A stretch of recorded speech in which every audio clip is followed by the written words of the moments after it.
体印象就是个子高、气质好，穿什么都好看。说白了就是行走的衣架，老天爷赏饭吃，没什么技术含量。我也觉得模特更像一种身份，不是职业，顶多能算个兼职。时尚圈嘛，再拍几张照片就完事儿了。我要是个子高，我也当模特。个子高能做的工作有很多，为什么非要选择做模特呢？成天被人挑三拣四的，衣服还穿那么少，被一群陌生的人当面指指点点的。而且我觉得他离我们的生活太远了。毫不沾边，所以我觉得做演员比做模特更有意义。他哪儿找来的观众啊？不会是节目组故意安排的吧？好，感谢大家这么踊跃、这么坦诚地畅所欲言。那接下来呢，我们就听一听专业人士的看法，也就是我们今天超级新书的主角，当下最炙手可热、最具期待、行业内最具话语权的超模韩艺京，有请。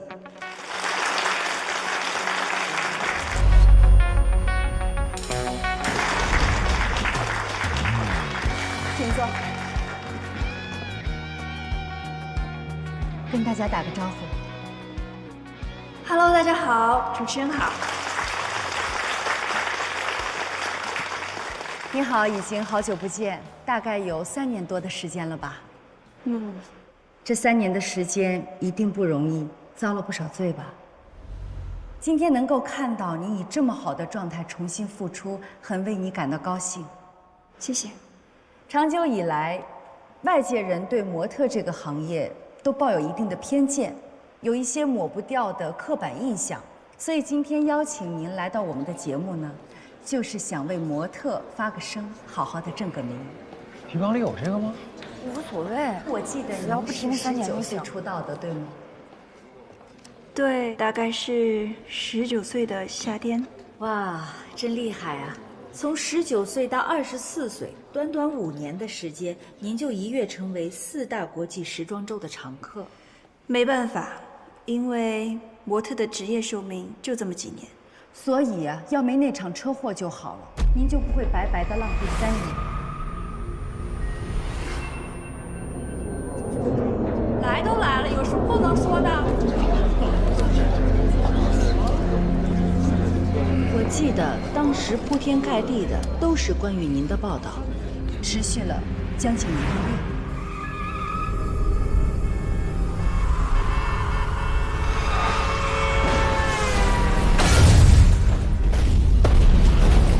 那天晚上11点多，您出了车祸，虽然脱离了生命危险，但医生说可能会导致永久性残疾。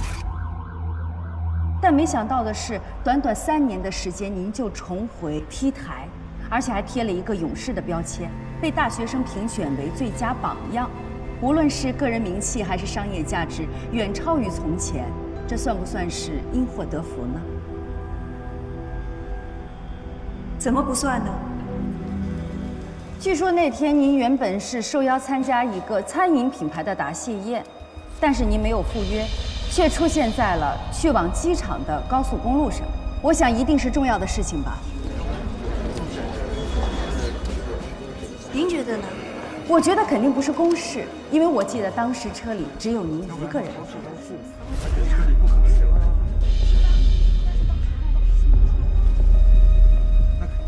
复出以后，我一直都不想上节目，结果千挑万选还是选错。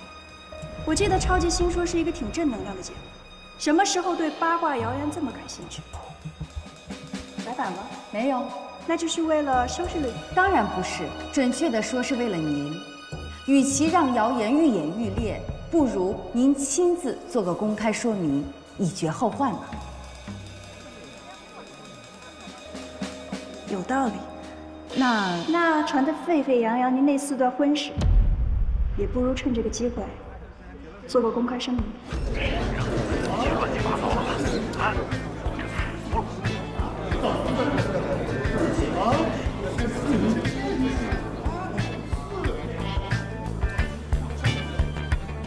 车祸是个意外，我没什么需要说明。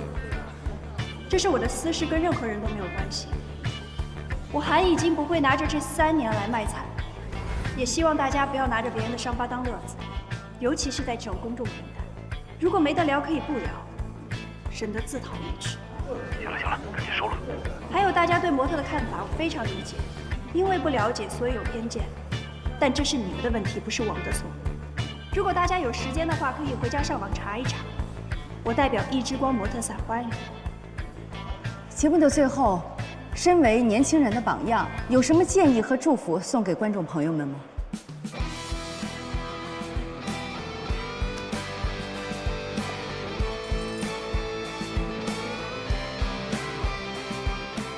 我不是什么榜样，盲目的崇拜别人，不如做好自己。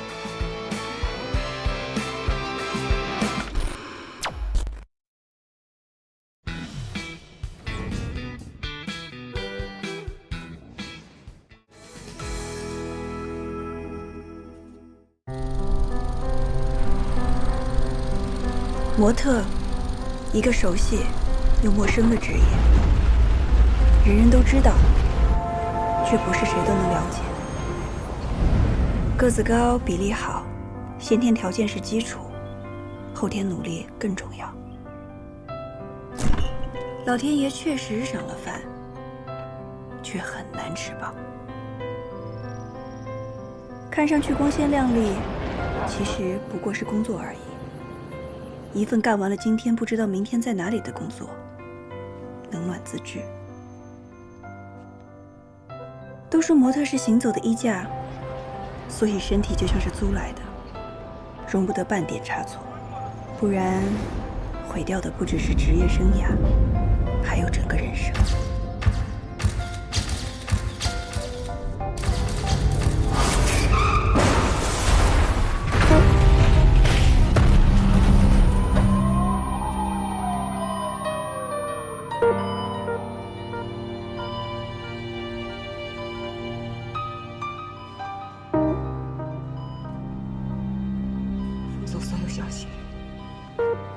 一旦有人泄露，立刻发律师函。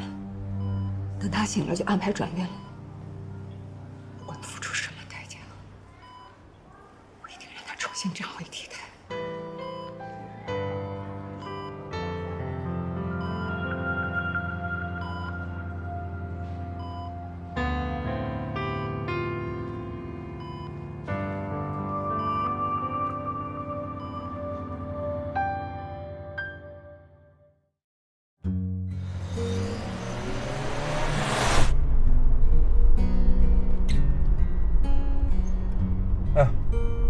别睡啊，还有10分钟就到了。哎，你叫什么名字？多大了？本地人？安静。镜子？你要那干嘛？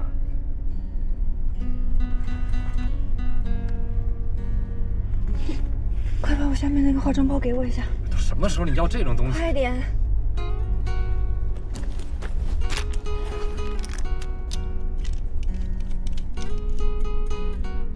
现在去的医院又不是夜店，去医院也一样。也不至于，其实你素颜挺……转过去。啊！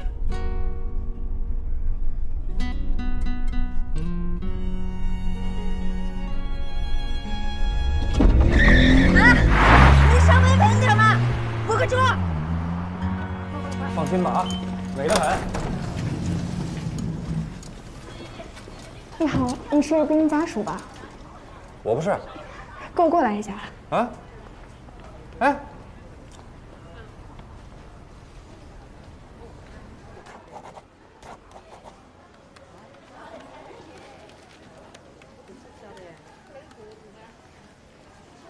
养好了吗？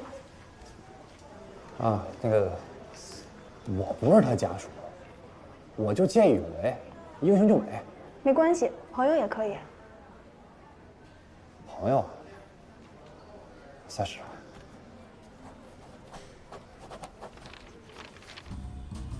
我就不明白我尤宁到底哪里不如韩以静了。从19岁出道到现在，我唯一赢过他的时候，居然是他出车祸消失的那3年。凭什么？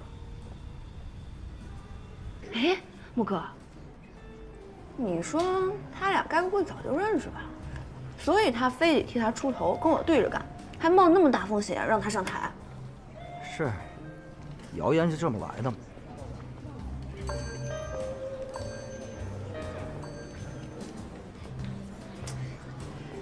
秘密小情人，眼光也太差了吧？哪比得上金元哥呀？金元哥也没眼光，我这么好他看不上，非得看上那个尖酸刻薄、朝三暮四的韩以静。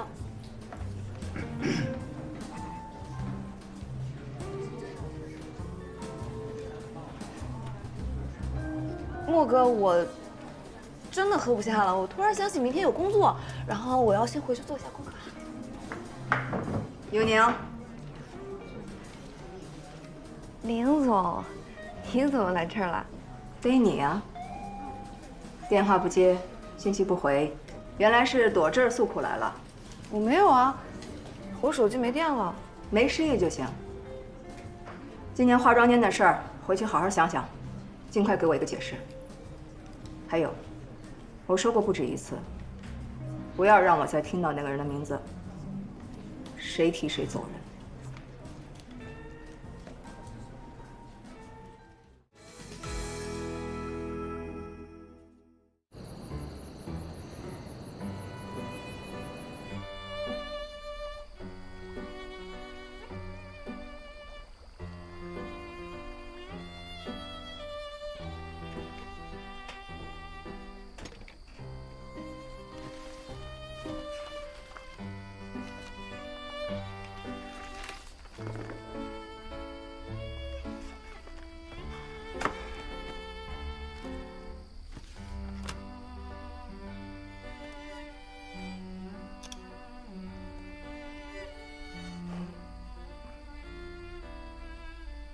明明是杀气回归，实力见证最佳董事。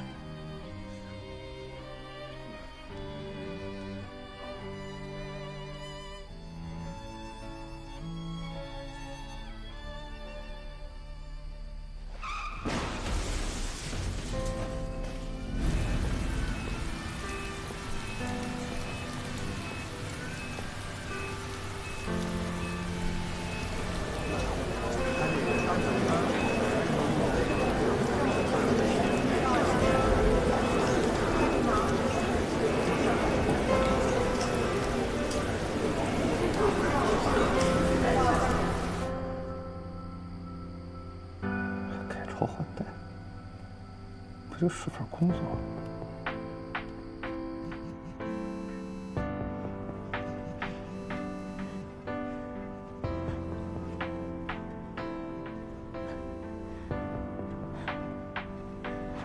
好像是因为这么好看，还是个有妇之夫。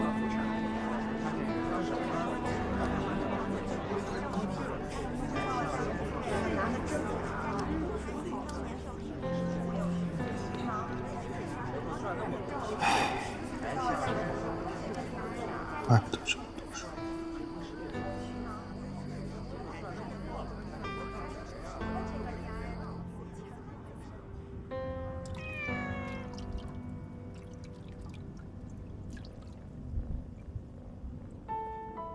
嘿，带开。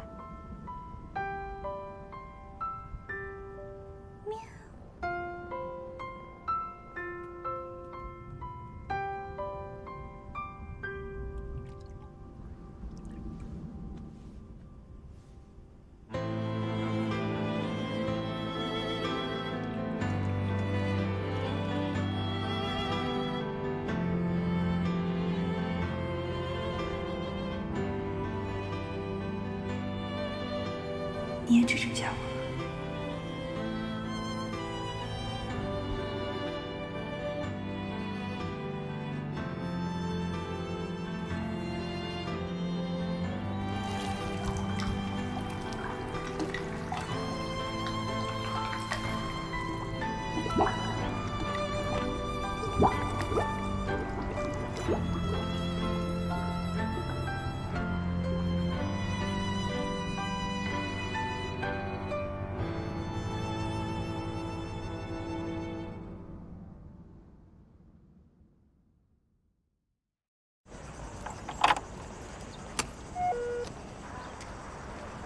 开了吗？认识我了。灭火器。脚。哦，哥，嗨，你呀，对不起，我冲动。你没事吧？现在？你也就是遇着我了，遇着别人讹死。你外行嘛，没经验，以后不会。还得有以后呢。有时间吗？我请你吃个饭去呗，就当赔罪。我有车，我拿车带你去。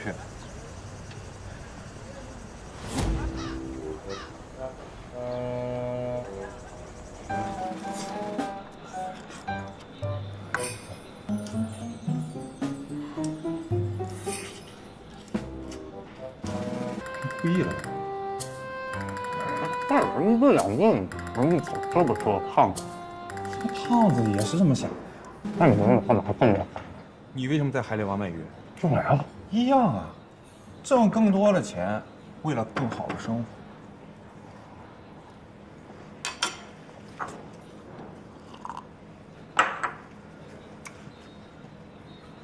能挣多少钱？这个不好说，得分人。就比如我和已经姐吧，那是一个天上，一个地下。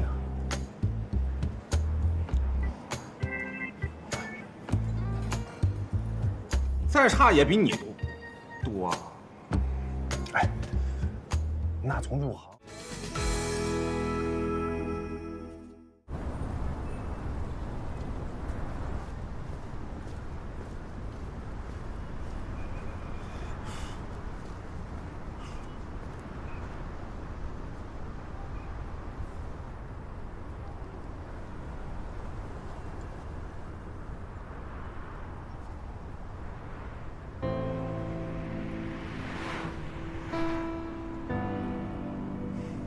这一行没有你想的那么简单，尤其是他。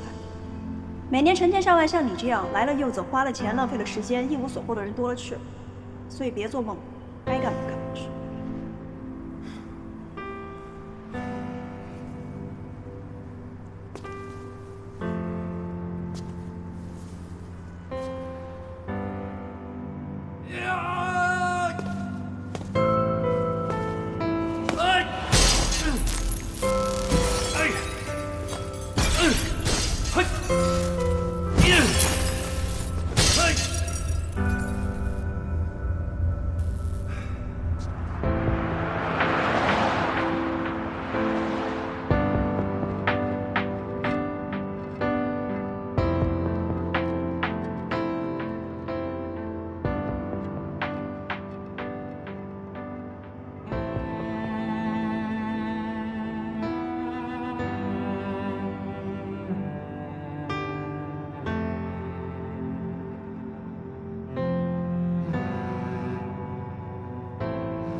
喂，我错了，已经，我不该骗你，以后我保证什么事都告诉你，求你千万别告诉林总啊！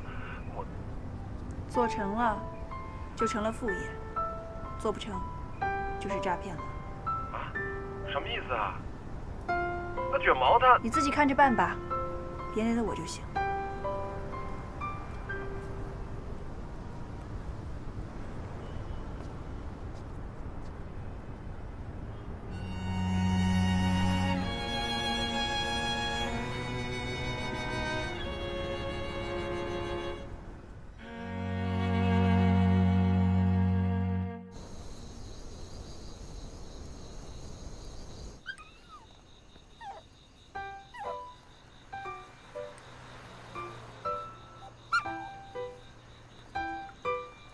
别害怕，金子，不用眼睛，咱也能看书。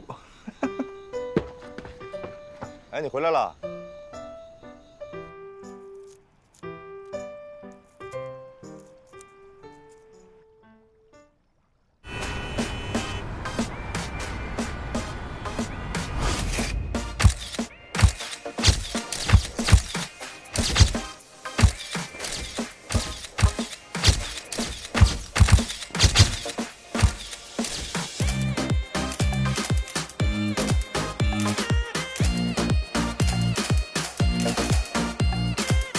哎，听，你这照片啊，是用在简历上的吗？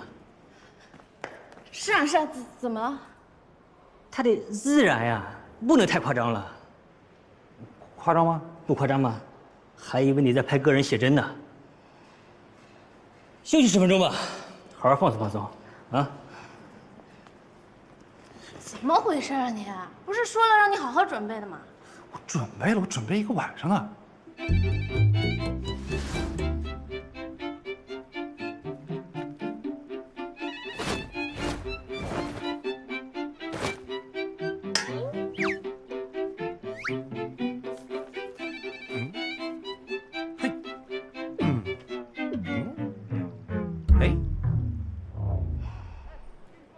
我让你准备的是心理，不是肢体。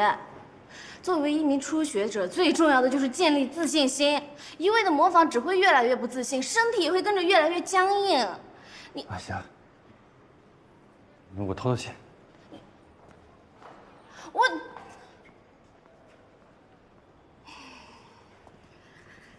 老师，来吃水果嘛，可甜可甜了呢。